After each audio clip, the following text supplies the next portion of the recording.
সমাজের রূপরেখা কেমন হওয়া উচিত। আমরা আমার এই ক্ষুদ্র জ্ঞানে ছোট বয়সে আমি যতটুকু দেখেছি, ছোটবেলা আমার মনে পড়ে যে আমাদের বাড়ির সামনে একটা ফিল্ড আছে, কোনো বিচার হলে ওই সমাজে যারা আমাদের দাদা বা মুরব্বী ছিল তারা ওই সন্ধ্যার সময় মাগরিবের নামাজ পড়ার পর ফিল্ডে চেয়ার নিয়ে বসে যেতেন, সামনে একটা চট পাটি পাড়া থাকতো।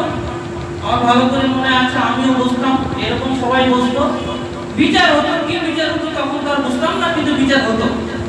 বুঝতে পারতাম যে গ্রামের মধ্যে যারা গণ্যমান্য ব্যক্তি, বেশ বয়স্ক এবং গাম্ভীর্যপূর্ণ ব্যক্তি, যারা ওই মাহফিলে থেকে কোনো একটা কিছু হচ্ছে বিচার, এটাই মনে পড়ে এখন।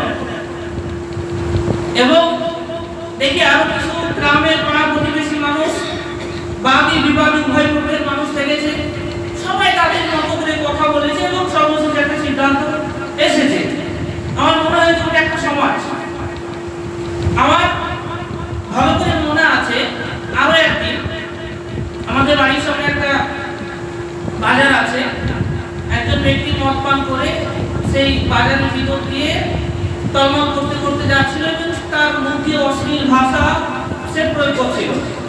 কিছু মানুষ তাকে ধরলো, ধরার পর এখনো বটগাছটা আছে, ওই বটগাছে তাকে রশি দিয়ে বাঁধলো। বাঁধার পরে বাজার হলে নর্মালি কি হয়, কোনো একটা ছোটখাটো ঘটনা হলে প্রচুর মানুষের একটা সমাগম হবে, সব মানুষ জমা হয়ে গেল।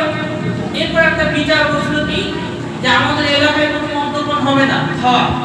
যদি আমাদের গ্রামগঞ্জের কোনো ছেলে হয়, আমাদের নিজের যদি ছেলে হয়, তার জন্য একটা আলাদা বিচার, আর যদি বাইরের কেউ এই কাজ করে তাহলে তার জন্য একটা আলাদা বিচার। আমার ভালো করে মনে আছে ওকে 1000 টাকা ফাইন করেছিল ওই ব্যক্তি। ওই মানুষটি ওই এলাকার জামাই, বাড়ি অন্য কোথাও ছিল। তা আমার সেদিন মনে হলো এটা একটা সমাজ যারা কিছু মানুষের নেতৃত্বে একটা বিরাট বড় কাজ হচ্ছে। সেই 20 বছর আজ থেকে 20 বছর পূর্বের একটা সমাজ বা চিত্র, যখন মানুষ একটা রেডিও দিত, একটা রেডিও উপরে থাকতো, সবাই খোল হয়ে বসে খবর শুনতো, সব একে অপরের ভিতরে একটা আত্মসমালোচনা করতো, এটা আমরা দেখেছি। এবং কোনো কিছু হতো না হতো, মানুষ আগে থানায় না গিয়ে, কোনো উকিল বা আদালতে না গিয়ে, মামলা মোকদ্দমা না করে, আগে দেখেছি, আপনারা ভালো করে দেখেছেন এবং আপনারা নেতৃত্ব দিচ্ছেন, যে কিছু যারা সমাজের, আমরা তো বর্ষের লোক, সমাজের কিছু মানুষের কাছে যায় এবং কি তাদের নিজের অসুবিধার কথা বলে এবং ফাইনালি মানুষের সামনে তাদের একটা বিজয় হয় বা একটা মীমাংসা হয়, একটা মামলা মোকদ্দমা হয়। এর নাম আমি বুঝেছি একটা সমাজ, তাই নাকি? সমাজ। আজকে এই জুমার খুতবাতে এটা অনেক বড় একটা বিষয়। আমি বেশ এবছর যতগুলো আলোচনা আপনাদের সম্মুখে রেখেছি এবং আমি যেসব জায়গাতে আলোচনা রাখছি, এখন সামাজিক কিছু বিষয়কে তুলে ধরার চেষ্টা করছি, কারণ এইসব বিষয়ে নর্মালি মানুষ জানার পরও অনেক অবহেলা। অথচ এই সমাজ যদি সংস্কার হয় তাহলে এত পরিশ্রমের কোনো প্রয়োজন পড়বে না। সমাজে যদি মানুষ সত্যি জাগ্রত হয় তাহলে সমাজ থেকে অনেক অন্যায় দূর হবে, অনেক অনাচার, পাপ, অশ্লীলতা এমনি বন্ধ হয়ে যাবে। এটা আমার একটা প্রচেষ্টা আছে, আল্লাহ তাআলা কবুল করুক আমাকে এবং আমার এই বক্তব্য বা কথাটি যেন মানুষ দিক ফিরে পেতে পারে, দিক যেন ফিরে পায়, মানুষ যেন বুঝে, আল্লাহ তাআলা সেটা তৌফিক দান করুক, আমাকে আপনাকে কবুল করুক, আমিন। আমরা প্রথমে জানবো সমাজ কাকে বলা হয়। আমার এই ক্ষুদ্র জ্ঞানে মনে হয়েছে সমাজ বলা হয় মানুষ এমন এক জীব যে অন্যের সহযোগিতা ছাড়া চলতে পারে না। কোনো একজন ব্যক্তিকে যদি কোনো একটা জায়গাতে মরুভূমিতে রেখে আসা হয় আর সেখানে যদি কোনো মানুষ না থাকে তাহলে তার জন্য জীবন ব্যবস্থা পার করা খুব কঠিন, খুব জটিল। তার প্রয়োজন পড়বে কোনো একজন মানুষের, তার প্রয়োজন পড়বে হসপিটালের, তার প্রয়োজন পড়বে অন্যের সহযোগিতা করার, নিজেরও মানে মানুষের প্রয়োজন পড়বে অন্য মানুষের। তার মানে মানুষ প্রকৃতিগতভাবে সমাজবদ্ধ জীবন যাপন করার জন্যই প্রস্তুত। সমাজবদ্ধ জীবন যাপন করতে হবে নিশ্চিত। সমাজ কাকে বলা হয়? সমাজ বলা হয় একদল মানুষ যারা বিশেষ কোন নিয়ম নীতি শৃঙ্খলা এগুলোকে মেনে ঠিক মতো জীবনযাপন করবে, একে সমাজ বলা হয়। আমি ঠিক বলছি তো? ভুলও হতে পারে আমার। কিছু নিয়ম কানুন আছে যেগুলি তারা সঠিকভাবে মেনে নিয়মকে সামনে রেখে তারা চলে, এটাকে সমাজ বলা হয়।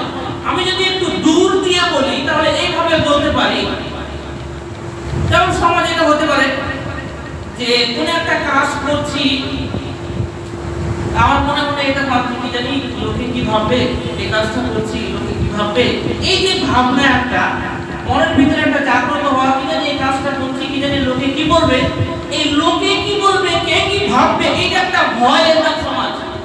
কি বললাম? মাঝে মাঝে হয় না আমাদের এই কাজটা করবো কি জানি গ্রামের মানুষ কি বলবে না বলবে, মনে করা ঠিক হবে না না হবে, এই যে ভাবনা, এই যে একটা অনিশ্চয়তার মধ্যে থাকা যে মানুষ কি ভাববে, এই যে ভাবনাটা মনের ভিতরে আসা, আমার মনে হয় এটা একটা সমাজ। এটা একটা সমাজ যে সমাজের প্রতি তার একটা যে ভয় যে না কেউ কিছু বলবে, তার মানে কোন একটা কারণ কোন একটা নিয়ম শৃঙ্খলার ভিতরে মানুষ চলে, এর নাম সমাজ। এখন রাসূল সাল্লাল্লাহু আলাইহি ওয়াসাল্লাম এই সমাজ ব্যবস্থা সম্পর্কে কি কোন দিক নির্দেশনা দিয়েছেন? ইসলামে কি এর কি কোনো গুরুত্ব আছে? গ্রামের মানুষ সমাজবদ্ধভাবে থাকবে, একটা সমাজের প্রয়োজন, 10 লোকের প্রয়োজন, যারা মাথায় থেকে কাজ করবে, এটা কি প্রয়োজন? রাসূল সাল্লাল্লাহু আলাইহি ওয়াসাল্লাম এই মর্মে কি কোনো কথা বলেছেন? কোনো দিক নির্দেশনা আছে? অনেক হাদিস আমরা আজকে আলোচনা করব। হযরতে আবু মুসা আল-আশআরী রাদিয়াল্লাহু তাআলা আনহু হতে বর্ণিত, রাসূল সাল্লাল্লাহু আলাইহি ওয়াসাল্লাম বলেন, ইন্নাল মুমিনা লিল মুমিন কাল বুনিয়ান।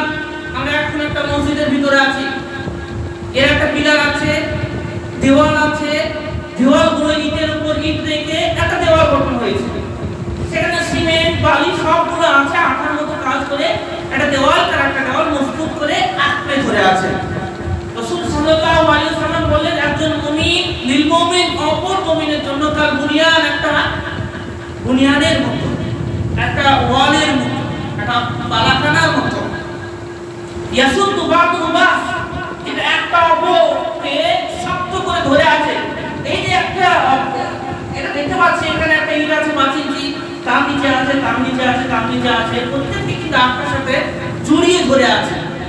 এই হাদিসের মধ্যে বলতে চাইছেন যে সমাজের প্রয়োজন, যেমন একটা পিলার, একটা ইট অপর ইটের সাথে মজবুত করে আঁকড়ে ধরে আছে, একজন মুমিন অপর মুমিনকে মজবুত করে ধরে রাখবে, এর নাম সমাজ। এই হাদিসের মধ্যে রাসূল সাল্লাল্লাহু আলাইহি ওয়াসাল্লাম সমাজের কথা বলতে চাইলেন। তিনি এটাকে আরো ক্লিয়ার করে বোঝার জন্য জনসম্মুখে সাব্বাকা আসাবিয়া, এই যে আমার আঙ্গুলের দিকে দেখেন, এভাবে আমি ধরে আছি, এটা কি হচ্ছে? এখন প্রত্যেকটা আঙ্গুলের সাথে আরেকটা আঙ্গুলকে মজবুত করে ধরে আছি, এর নাম সমাজ। এই যে দেখেন আঙ্গুলগুলোকে ধরে আছি এভাবে, আমি এখন একটা আঙ্গুল ধরে আছি, চলে যেতে পারে টেনে, কিন্তু আমি যখন এইভাবে ধরবো তো এখানে একটা ব্যাপক শক্তি সঞ্চিত হচ্ছে, এর নাম সমাজ। তাহলে এই হাদিস থেকে স্পষ্ট প্রমাণিত হচ্ছে যে আমাদের সমাজ প্রয়োজন। 1 নম্বর হাদিস। দ্বিতীয় নম্বর, হযরত নুমান বিন বাশির রাদিয়াল্লাহু তাআলা আনহু তিনি বলেন, রাসূল সাল্লাল্লাহু আলাইহি ওয়াসাল্লাম বলেছেন, আল মুসলিমুনা কারাজুলিন ওয়াহিদ। যত মুসলিম আছে, মুসলিমুনা বহুবচন ব্যবহার করা আছে এখানে, মুসলিমরা হলো কারাজুলিন ওয়াহিদ, একজন ব্যক্তির মতো। এখানে আমরা অনেকজন মুসাল্লি আছি, আমরা যদি মুসলিম তাহলে আমরা একজন মানুষের মতো, অথচ আমরা সবাই আলাদা আলাদা মানুষ। ইজাস্তাকা আইনুহু, যখন আমার এই যে শরীরের ভিতরে যদি চোখে কোনো ব্যথা হয়, মাথায় যদি যন্ত্রণা হয়, বা আমার হাত বা দেহের কোনো একটা অঙ্গ কেটে যায়, ব্যথা লাগে, তাহলে কি সেই অঙ্গ অনুধাবন করে নাকি পুরো শরীরটা একটা অস্থিরতা তৈরি হয়? পুরো শরীরটার অস্থিরতা তৈরি হয়। এই খুব ভালো করে বুঝতে পারি, আমরা যখন হেঁটে যাই খালি পায়ে হাঁটতে বুঝতে পারি, একটু যদি কোনো কাঁটা ঢুকে যায় পায়ের তালুতে, তখন আমার পুরো শরীরটা জানতে পারছি। কি বলছে হাদিসের ভিতরে?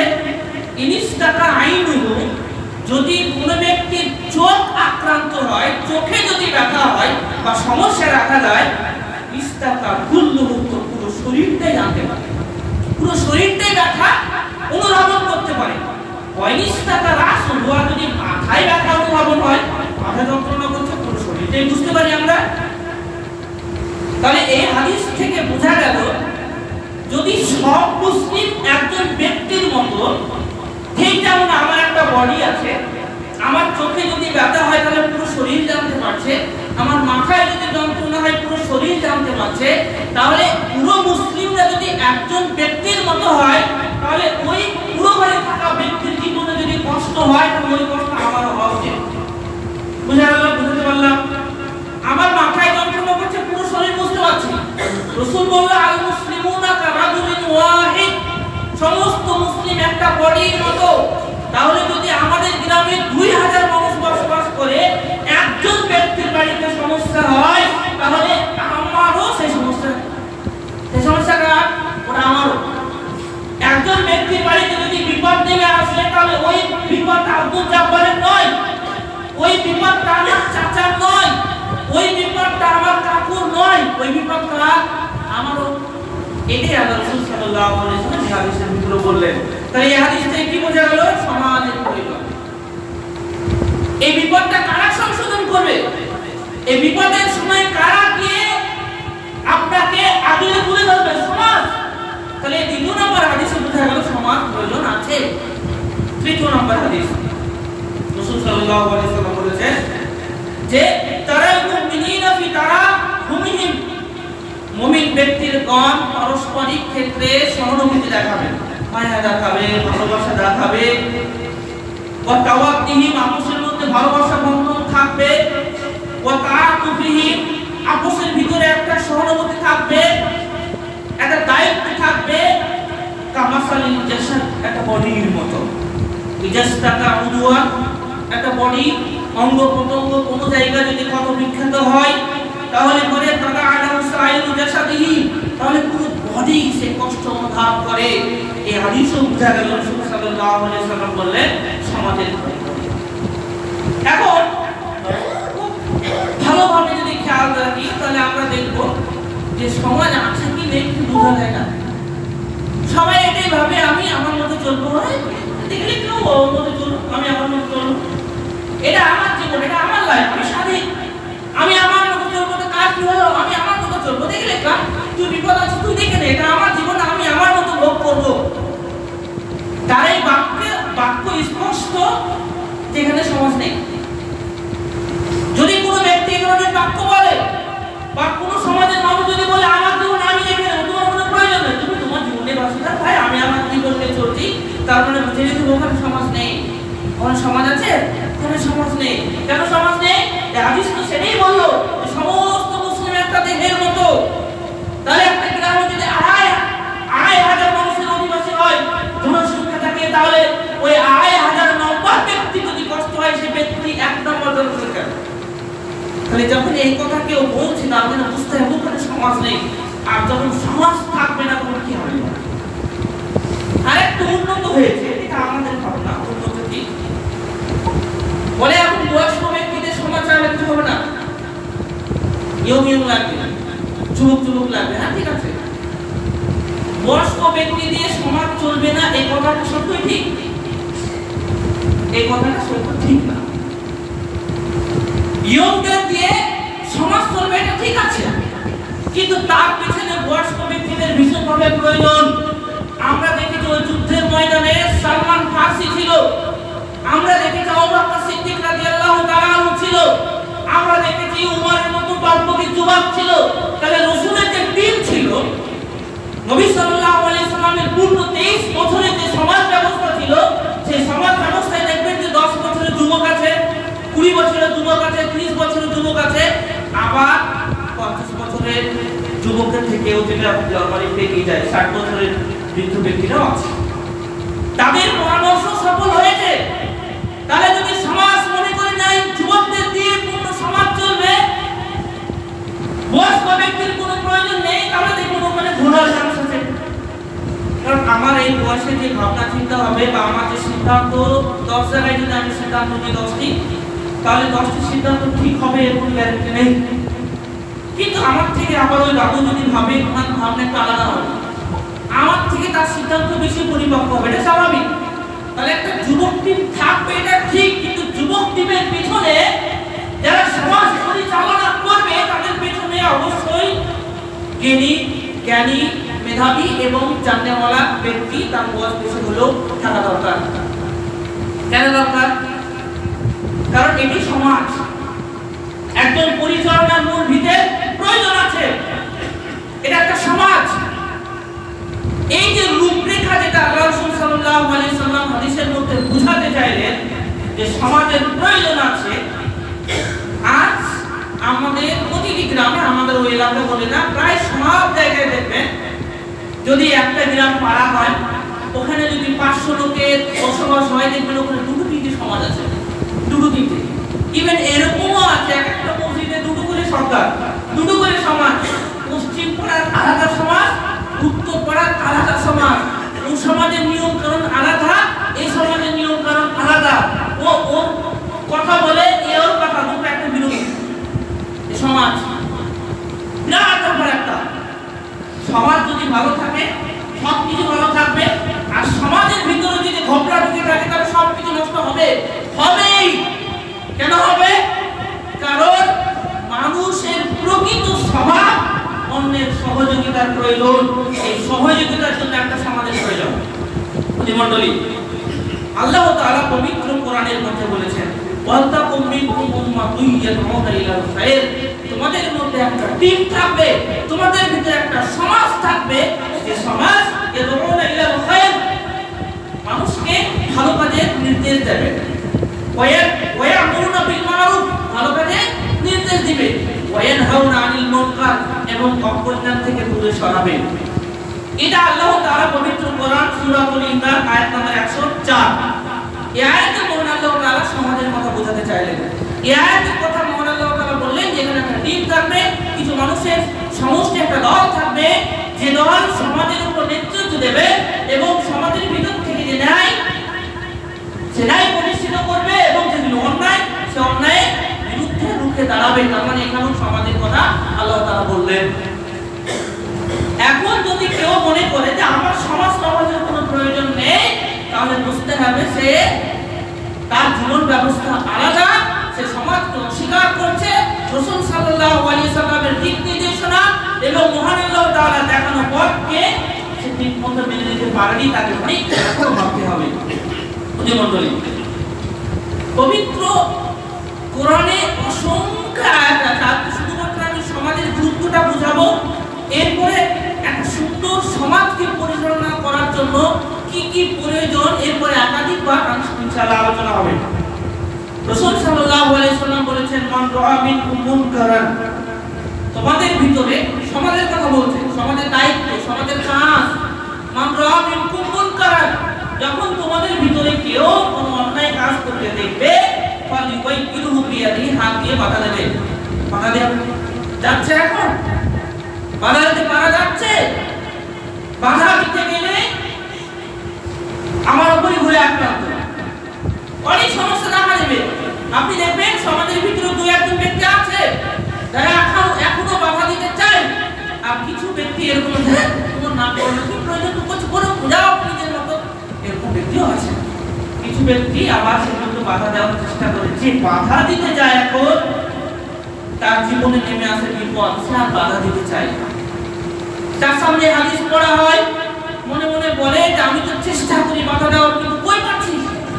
আমি যখন তাকে হাত দিয়ে বাধা দিতে যাচ্ছি, উনি আমার উপর বিপদ, কেন আমি টেনে নিতে বিপদ নিয়ে আসবো। মানুষ আত্মকেন্দ্রিক।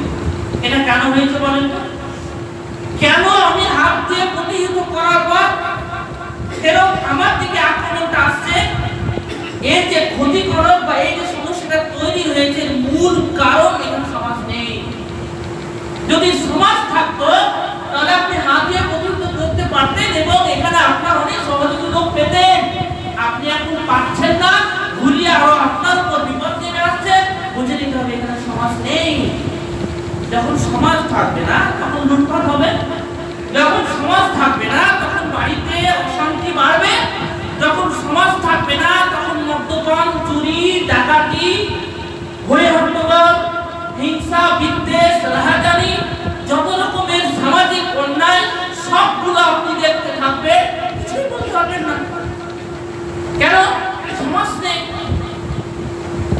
অথচ আমাদের জন্য সমাজ ভীষণভাবে প্রয়োজন।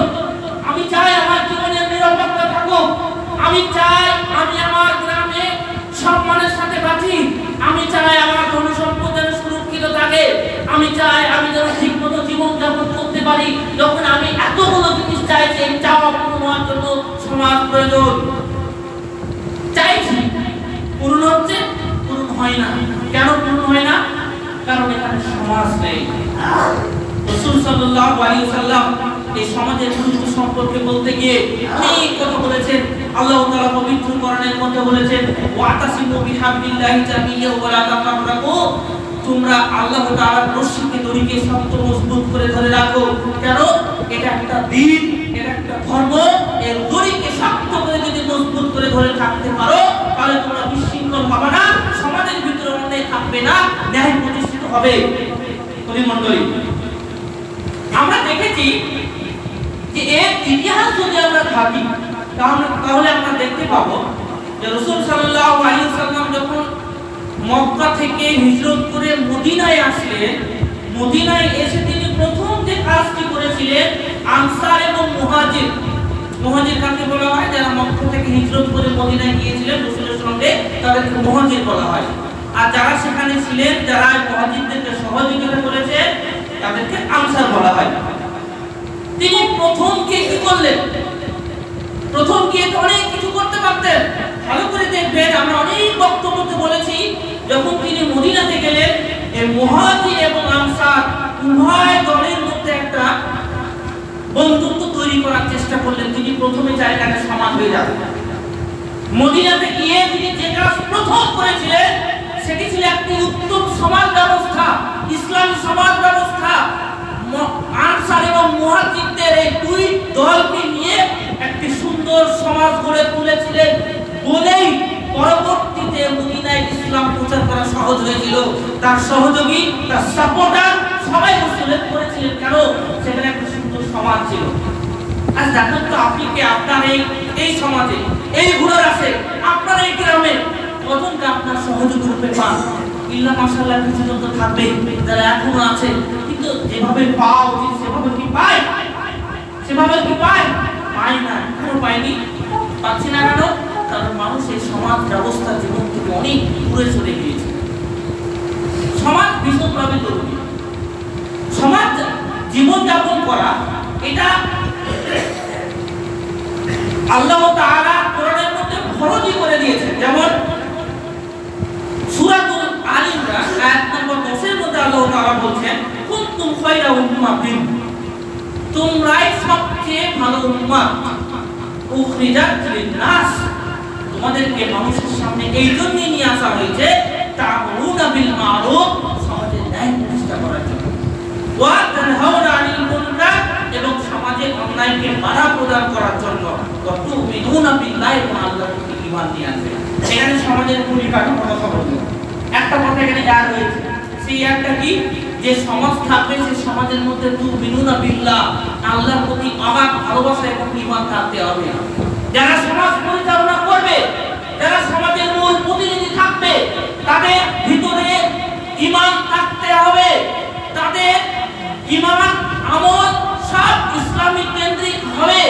যে সমাজ ব্যবস্থা আমরা তৈরি করতে চাইছি, এই সমাজ ব্যবস্থা অবশ্যই কোরআন হাদিস সহিহ সুন্নাহ মোতাবেক চলতে হবে।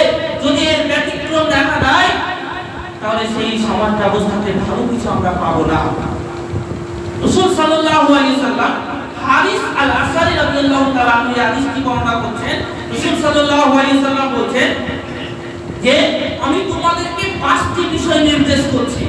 আমরুকুম বিখামসিন, 5টি বিষয় তোমাদেরকে আমি নির্দেশ করছি। এই 5টি বিষয় যদি তোমরা মেনে চলতে পারো, তাহলে তোমাদের গ্রামে তোমরা সমাজবদ্ধভাবে জীবনযাপন করতে পারবে। 5টার মধ্যে প্রথম কি? তিনি বললেন বিল জামাআত, তোমরা জামাতবদ্ধভাবে জীবনযাপন করো, সমাজের প্রয়োজন। তিনি প্রথম যে নসিহত করলেন, যে আমি তোমাদেরকে 5টি নসিহত করছি, এই 5টি নসিহত মন খুলে শোনো এবং তা বাস্তবায়ন করার চেষ্টা করো। প্রথম নম্বর তিনি বললেন বিল জামাআত, সমাজ। তিনি সমাজের কথা বললেন এখানে। দ্বিতীয় নম্বর ওয়াসসাম, শুনতে হবে। ওই সমাজের যারা লিডার থাকবে, সমাজে যারা মূল সদস্য থাকবে সেই সদস্যদের বিশ্বাস কথা শুনতে হবে। দ্বিতীয় নাম্বার কি বললেন? কথা শুনতে হবে। তৃতীয় নাম্বার আনুগত্য। একটা সমাজ হলো, সেই সমাজের অনেকগুলো নিয়ম কানুন তৈরি করলাম। কি নিয়ম কানুন তৈরি করলাম? যদি কেউ মদ্যপান খাওয়া অবস্থায় ধরা পড়ে তাহলে তাকে লোকের সামনে অপমানিত করা হবে, তার কাছ থেকে 500 টাকা কি 1000 টাকা জরিমানা করার একটা নিয়ম করলেন মদ্যপান করার জন্য।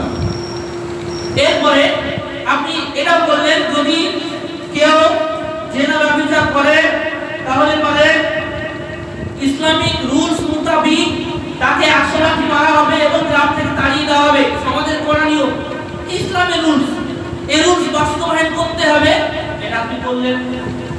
আরো যত আছে একটা সমাজকে পরিচালনা করার জন্য যা কিছু প্রয়োজন সব নিয়ম কানুনগুলো মানালে রুলস হলো রাসূল সাল্লাল্লাহু আলাইহি ওয়াসাল্লাম 3 নম্বরে বললেন ওয়াত্তা, এই রুলসগুলো মেনে চলতে হবে। প্রথম কি বললেন? বিল জামা, সমাজের প্রয়োজন। দ্বিতীয় বললেন সমাজে যারা নেতা নেত্রী থাকবে তাদের কথা শুনতে হবে। ওয়াত্তা, যে রুলস করা আছে, যে নিয়ম করা আছে সেই নিয়ম প্রত্যেককে মানতে হবে। তৃতীয়, চতুর্থ বলে হিজরত। হিজরত করার প্রয়োজন হতে পারে। আপনি এমন একটা সমাজে বসবাস করছেন যেখানে ইমাম নিয়ে বসবাস করাটা আপনার জন্য অত্যন্ত কঠিন। সেই জায়গা থেকে পরিত্রাণ পাওয়ার জন্য অন্য কোনো জেলা, অন্য কোনো দেশে কিংবা অন্য কোনো রাজ্যে যাওয়ার প্রয়োজন হতে পারে। আমরা দেখতে পেয়েছি ঘোড়ার রাশে কোনো মানুষ মাটিয়ে চলে গিয়েছে, মাটির কোনো মানুষ ঘোড়ার রাশে এসেছে, ওয়েস্ট বেঙ্গলের কোনো মানুষ কেরালায় চলে গেছে, কেউ আসামের অন্য রাজ্যে চলে গেছে, যেতে পারে, হতে পারে, হয়তো। হিজরতের প্রয়োজন হলে হিজরত করতে হবে ঈমানেরই তাকিদে।